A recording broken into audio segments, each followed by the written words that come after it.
Ngayong araw, isa na namang murang tattoo ang idudugtong ko para sa OFW nating kababayan. Ang project na ito ay Colored Dragon sa right front leg.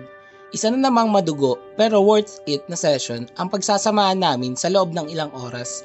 Kahapon, ginawa namin ang kanyang koi fish sa back leg. Anyway, pag-usapan na natin itong bago nating project. Kung mapapansin nyo, ang dragon ay isa sa pinakasikat na design sa buong mundo, lalo na dito sa silangang parte ng daigdig, sa Asia.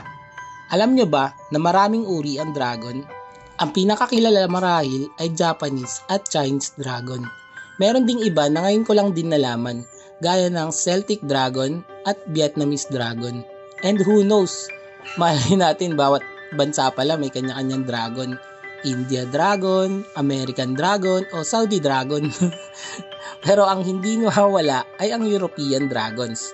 Sila yung klase na may malaking ngipin, kuko, detalyadong buntot at pakpak. Kaya naman, sila yung perfect gamitin kung gusto nyo ng reference for realistic dragon tattoos. Sila yung kadalasang nasa dungeon na mahilig sa mga kayamanan at makikinang na bagay. Ang dragon tattoo ay kadalasan na malalaki, full back, full chest, full leg, full sleeve, and ribs. Or kung ano pang full yung nasa isip nyo. Pero kung trip mo talaga dragon, kaso you're into minimalism, pwede pa rin. Mga pwede mong gawin ay dragon outline, shadow, and iba pang simple line art.